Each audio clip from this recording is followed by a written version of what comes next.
নমস্কার বন্ধুরা, কেমন আছেন সবাই? আমি তন্ময়।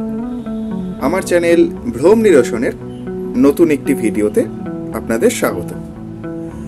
আজ আমরা চলেছি পুরুলিয়ার বাঘমুন্ডিতে অবস্থিত মুখোশ গ্রাম নামে পরিচিত চড়িদা গ্রামে।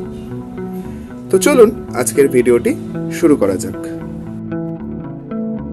পুরুলিয়া মানেই লাল পলাশ, কৃষ্ণচূড়া, রাধাচূড়ার ব্যাকড্রপে ঢেউ খেলানো রাস্তা।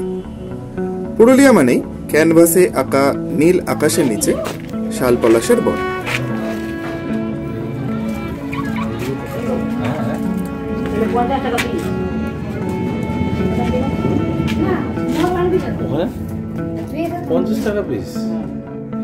মাটির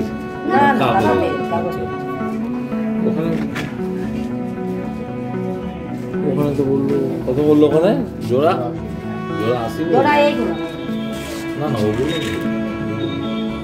তবে পুরুলিয়া জেলার সবচেয়ে বিখ্যাত হলো ছৌ নাচ, জগৎজোড়া যার নাম যশ।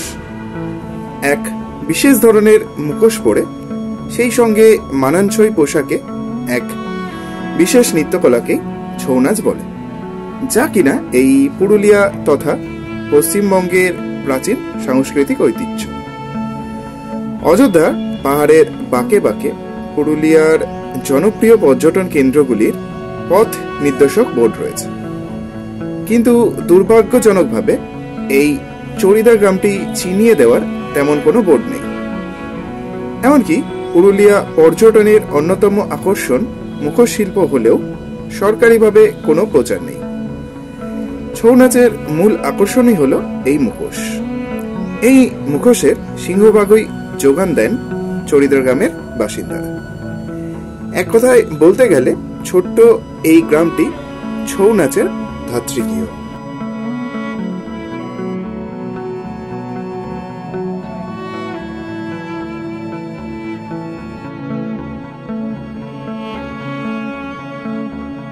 প্রতি বছর হাজার হাজার পর্যটক অযোধ্যা পাহাড়ে ঘুরতে আসেন, কিন্তু এই ছৌ মুখোশের গ্রামটি আজও প্রচারের আড়ালে। প্রায় 250 মুখোশ শিল্পী পরিবারের বাস এখানে।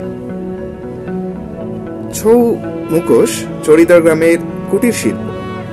জানা যায় অনেক আগে শুধুমাত্র গরিব ও পিছিয়ে থাকা জনগোষ্ঠীর লোকেরাই এই শিল্পের সাথে যুক্ত ছিল, কিন্তু বর্তমানে অনেকেই এই মুখোশ শিল্পের সাথে যুক্ত হয়েছে।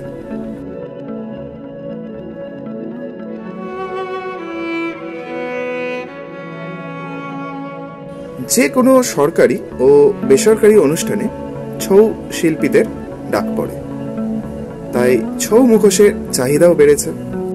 তাই চড়িদা গ্রামের বাসিন্দারা এখন ছৌ মুখোশ তৈরি করে লাভের মুখ দেখছে। এমনকি তাদের তৈরি শিল্পকলা বিদেশেও সমাদৃত।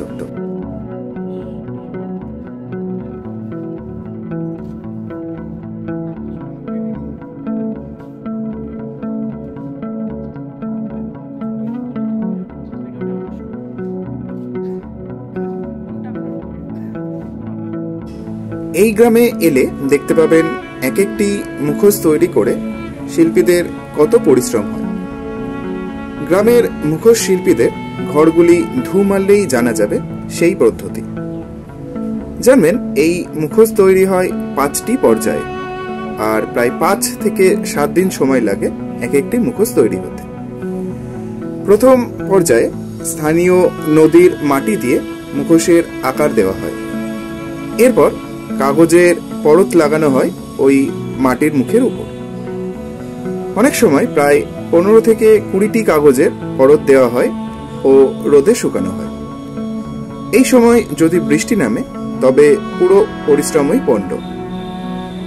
মুখোশ শুকিয়ে গেলে তার উপরে বেলে মাটির একটি পাতলা স্তর দেওয়া হয়। এক্ষেত্রে একটি পাতলা কাপড় বেলে মাটিতে গোলাতে ভালো করে ভিজিয়ে মুখোশের উপর চাপানো হয়। এর উপরেই ধীরে ধীরে চোখ, নাক, ঠোঁট ইত্যাদির আকার ফুটিয়ে তোলা হয় মুখোশগুলিতে।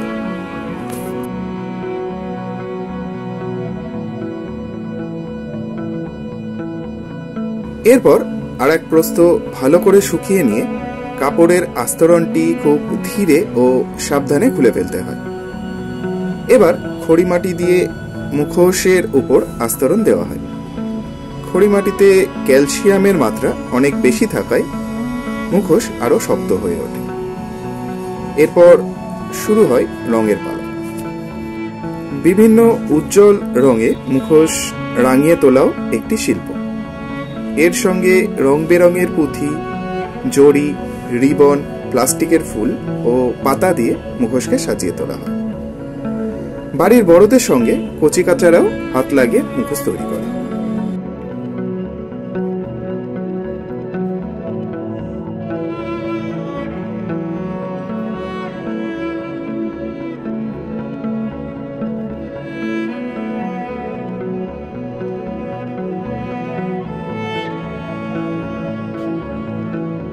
পশ্চিমবঙ্গ সরকারের উদ্যোগে চড়িদা এখন ধীরে ধীরে জনপ্রিয় পর্যটন কেন্দ্র হয়ে উঠছে। এখানে প্রতিটি শিল্পী বাড়িতে রয়েছে তাদের কর্মশালা, যেখানে মুখোশ বিক্রিও হয়। নানা ধরনের উজ্জ্বল রঙের মুখোশে সেজে ওঠা গ্রামটির দিকে তাকালে চোখ ফেরানো যায় না। প্রতিটি কর্মশালার পাশেই বেঞ্চ রয়েছে, সেখানে বসে যে কেউ শিল্পীদের কাজ দেখতে পারেন, কিনতে পারেন মুখোশ। এছাড়াও চড়িদায় ছৌ মুখোশের কমিউনিটি মিউজিয়ামে যেতে পারেন। গেলে জানা যাবে মুখোশের নির্মাণ, ঐতিহ্য ও মুখোশ বানানোর প্রক্রিয়া সম্বন্ধে। এর পাশাপাশি নানা ধরনের মুখোশও দেখতে পারেন। ফলে অযোধ্যায় পাহাড়ে ঘুরতে গেলে একবার অবশ্যই ঢু মারুন চড়িদা গ্রামে। কিনে আনুন আপনার পছন্দসই ছৌ মুখোশের রেপ্লিকা।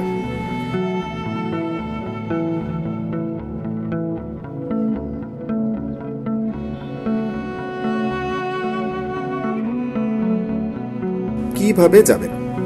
পুরুলিয়ার বাঘমুন্ডি এখন এমনিতেই জনপ্রিয় পর্যটন কেন্দ্র। সারা বছরই এখানে পর্যটকেরা আসেন। ফলে বড় বড় হোটেল থেকে রিসর্ট গড়ে উঠেছে বাঘমুন্ডিতে। এখান থেকে মাত্র 5 কিলোমিটার দূরেই চড়িদা গ্রাম। হাওড়া থেকে পুরুলিয়া যাওয়ার ট্রেন আছে। এছাড়া কলকাতার ধর্মতলা থেকে পুরুলিয়া ও বাঘমুন্ডি যাওয়ার বাসও পাওয়া যায়। তাই পুরুলিয়া অযোধ্যা সার্কিটে যারা ঘুরতে যাবেন তারা বাঘমুন্ডি থেকে একবেলা ঘুরে আসুন চড়িদা গ্রামে।